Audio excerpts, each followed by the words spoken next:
Good evening mga kamisteryo.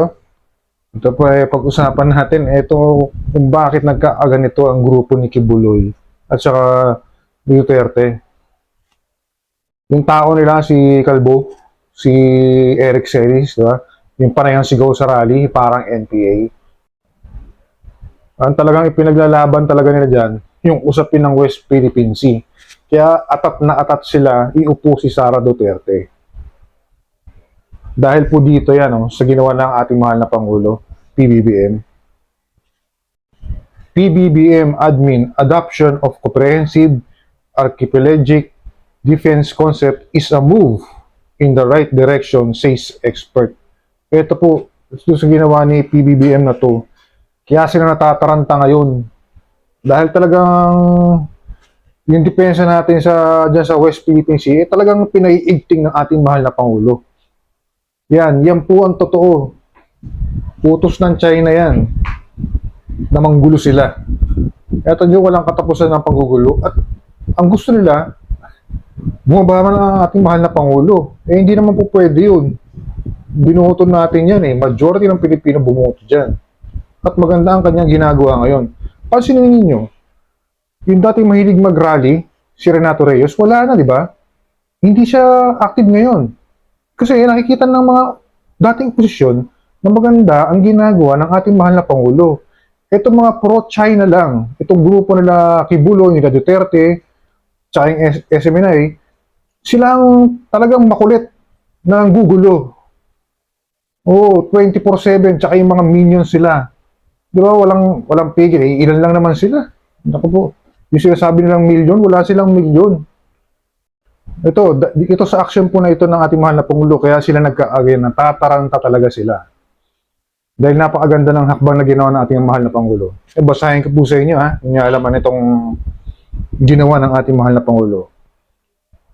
The Marcos administration adoption of the Comprehensive Archipelagic Defense Concept or Strategy is a move in the right direction and manifestation its seriousness to tackle external security challenge the Philippines is facing, particularly with the recent tension in the West Philippine Sea, a geopolitical expert said on Saturday. Ayan po, malinaw, di ba? Talagang kumikilos ng ating mahal na Pangulo para paigtingin ang pagdepensa dyan sa West Philippine Sea. Kaya sila nagkakaganyan ngayon. Pansin, di ba? Ang gulo-gulo nila. Kaya tayo pong mga mamayang Pilipino, mga bumoto kay BBM, magbantay po tayo. Tayong padadala sa panglilin lang ng mga to. Wala po talaga tayong crisis, katulad ng sinasabi nitong si Calbong Celis, tong animal na to. Wala po tayong crisis, ang may crisis sila. Sila ang mapupunta sa krisis. Dahil talagang nilalabanan ng ating mahal na Pangulo at dinidepensa yung ating West Philippine Sea, ang ating mga teritoryo. Ayaw ng China yun. Gusto nila silang maghari-harian dyan. Hindi po pwede sa ating mahal na Pangulo yun. Kasi ang ating mahal na Pangulo, hindi weak leader. Tulad ng sinasabi nitong mga grupo ni Duterte. Ang ating Pangulo ay strong leader. Yun ang totoo. Yun ang hindi nila matanggap. Hindi nila kayang lunukin. Kasi ma-pride sila. Yan po, kainin nyo yung pride nyo ngayon. Wala, hindi ubre yung China nyo ngayon na pro-China kayo. Hindi na uso yan. Wala na kayo sa posisyon. Ang masusunod, ang taong bayan at saka si PBBM. Dahil poprotektahan niya ang ating bansang Pilipinas at ang mga teritoryo nito. Yun, naintindihan nyo, isaksak nyo sa kukotin niyan, mga animal kayo. Itong Comprehensive Archipelagic Defense Concept ay isang pahiwatig na finally, talagang siniseryoso talaga ng gobyerno yung challenges natin ng external defense. Kasi matagal na, ilang dekada na, marami ng administrasyon ang nagdaan na parang masyado talaga na-absorb ang atensyon ng defense sa international security operations. De Castro told the news. Pero ngayon, ang nagiging malaking challenge ay ito ng external security. Threat na talagang aktibong kinukuha yung ating mga katubigan at yung ating likas yamang dagat. Kapag hindi sila napigilan dyan, sigurado na ito in the future, papasok talaga sila sa ating mga inter-island waters at sa mga resources natin. Kaya kailangan talaga ito.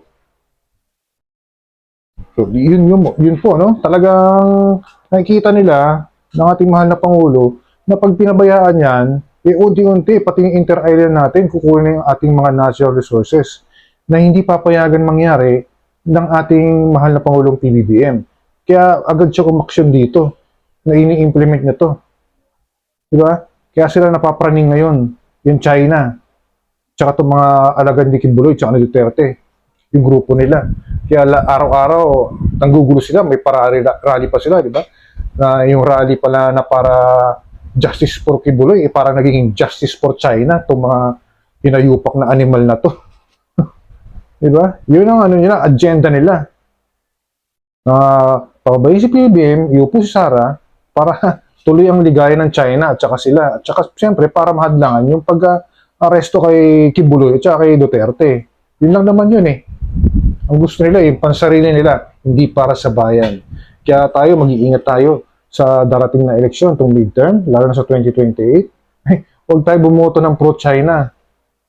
Mga kababayan ko, kawawa tayo. Ito, maganda na itong ginagawa ng ating mahal na Pangulo. No? Suportahan na lang natin siya. Dito dahil ang kanyang adhikain ay mapaganda ang ating bansang Pilipinas at protektahan ang ating mga teritoryo. Kasi yun naman ang tama. Yun ang sinumpaan niya bilang isang presidente ng bansang Pilipinas.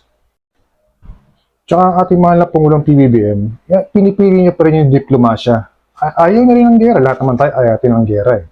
Gusto natin mapayapa at peaceful ang ating bansa. Kaya ito nga, itong sinabi niya, tamo. Babasahin ko po sa inyo. Maritime experts Batong Bakal says Marcos made right decision not to invoke US Defense Treaty. In a news forum, Professor J. Batong Bakal said the Philippines is right in its decision to pursue more peaceful and diplomatic approach to managing tension in the dispute sea region. Sa tingin ko, yun nga po yung punto noong sinabi ng ating Pangulo na it's not the right time. Tama naman po, no? Hindi naman pwede na bawat sugat mo, tatakbo ka na kay Big Brother, according to Batong Bakal. Ang attention po, nakatuon doon sa article na yon, Article 4. No arm attack. Mayroon naman pong Article 3. Sa Article 3 po, malinaw din doon na for any other situation, yun pong dalawang partido ay nag-commit na magtutulungan sa pagsagot sa mga challenges sa kanilang security. So, dyan po papasok yung magiging response dito sa ganitong klaseng situation. Kaya nga po, nagtutulungan ang US at Philippines pagdating doon sa operation sa West Philippine Sea. Ang minimum po dyan, kita natin information sharing at saka monitoring. Yung surveillance, malinaw yan na nangyayari na. So yun po, talagang ang sinasabi ni PBBM, hindi niya ini-invoke yung defense treaty hanggat maaari. Gusto niya diplomasya pa rin. So, ganun siya kahinahon, ganun siya mag-isip. Pero kung talagang kinakailangan na, talagang worst come to worst, talagang lalaban ang bansang Pilipinas. Na alam naman natin na yung China, hindi takot din sa gera yan. Nanunubok lang yan. Di ba? Kasi kung talagang bigirahin tayo niyan, hindi na yan uutusan sila Duterte, yung grupo ni Duterte, na manggulo na lang, na mangulit na pababayin si PBBM. Takot din sa gera yung mga yan. Kaya ginagamit nila sila Duterte at itong SMNI ni Kibuloy. Kaya kamisteryo, huwag tayong padadala sa mga parali-rally ng mga grupo na to. Nila Eric, Celis, yung mga ito, tao niya to, Kibuloy ito di ba? Mga tao nila Duterte. Huwag tayong padadala sa mga sinasabi lang may crisis. Hindi po totoo yun. Sila lang may crisis. Namumroblema sila. Kasi yung puon nila makukulong na. Si Kibuloy tsaka si Duterte. Tsaka kaya nila pinipilit yan na maupo si Sara para sa China. Yung interest ng China. So huwag tayong papayag na makaupo ulit yung mga pro-China. Dahil kawawa po tayo.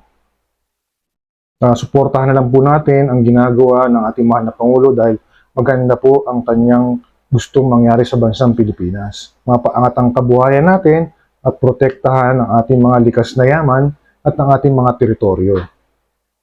So hanggang dito na lang po mga kamisteryo.